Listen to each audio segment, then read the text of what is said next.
A paz do Senhor, meus irmãos, muito bom dia. Estamos aqui para mais um dia de leitura bíblica. Estamos em 2 Crônicas, no capítulo 31, 32 e 33. No capítulo 31 temos então, depois da comemoração da Páscoa, Ezequias destrói todos os ídolos que estavam em Israel. Quebraram as estátuas, destruíram os bosques, derrubaram os lugares altos em todo o Judá e Benjamim e também Efraim e Manassés. Temos então como Ezequias manda trazer os dízimos e a parte que pertencia aos levitas e aos sacerdotes, e vemos como isso foi feito com grande abundância, ao ponto de ele ter que preparar lugares para guardar os dízimos e as premissas que o povo trazia para o templo. No capítulo 32 temos então Senaqueribe, rei da Síria, que tenta invadir Judá. Vemos como que Ezequias, ele não se deixa abalar por isso. Ele sabia em quem estava firmada a sua fé, e ele anima também o seu povo e estabelece aqui capitães de guerra, ergueu muros, levantou torres. Vemos como ele teve fé no Senhor, ele foi firme na sua posição diante do Senhor, porém também fez a sua parte que lhe cabia, não é? Também esteve ali animado e preparado para combater essa guerra. Temos como ele então dá uma mensagem de ânimo para o povo, apesar da mensagem de zombaria que Senaqueribe enviava ao povo.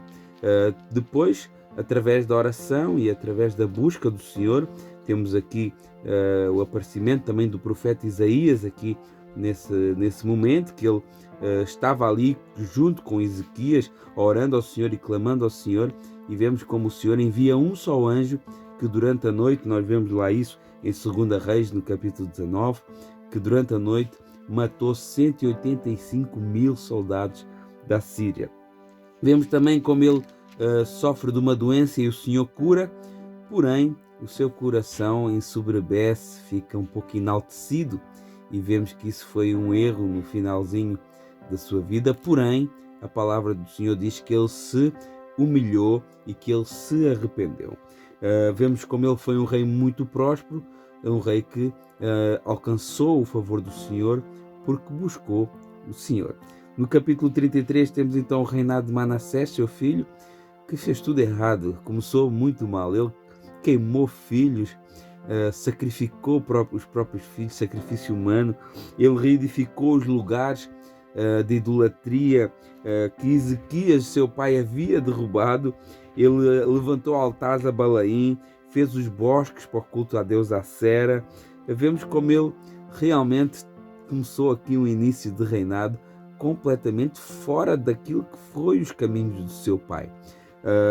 E vemos como que o Senhor levanta então aqui a Síria para ir contra Judá e para levar até cativo para a Babilônia. Nós vemos aqui relatado a partir do versículo 11 do capítulo 33. Mas Manassés começou muito mal, mas acabou muito bem.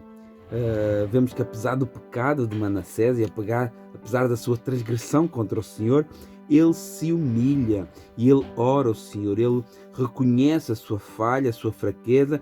Talvez tenha-se lembrado dos tempos do seu pai, talvez tenha-se lembrado como o seu pai foi próspero diante do Senhor, e ele então se volta a Deus, e Deus realmente o livra e traz de volta para Judá.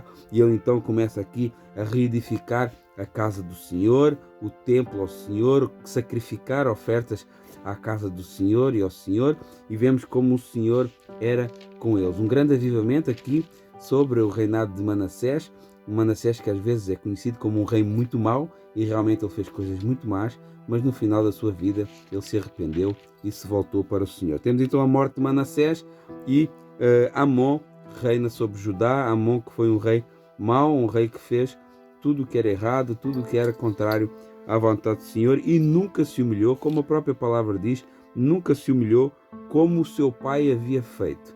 Então vemos como isso não é importante como se começa, o importante é como se acaba. Vemos que Manassés tinha começado muito mal, completamente desviado do caminho do Senhor, mas depois foi preciso o Senhor o levar cativo e prisioneiro para que ele olhasse para o céu e visse que realmente que ele era dependente da graça do Senhor. O versículo que eu gostaria de destacar é o versículo 13 do capítulo 33, que diz assim: e havendo a Deus orado, foi atendido, porque ouviu a sua oração e tornou a trazê-lo para Jerusalém, ao seu reino. Então conheceu Manassés que o Senhor era Deus. Vemos então o que é que foi necessário para que Manassés reconhecesse que o Senhor era Deus.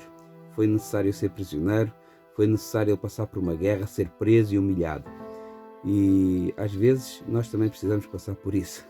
Infelizmente, é a maneira que o Senhor às vezes usa para nos chamar a atenção, para nos repreender, para que a gente possa verdadeiramente reconhecer que o Senhor é o nosso Deus. Deus abençoe a vida de cada um e até amanhã.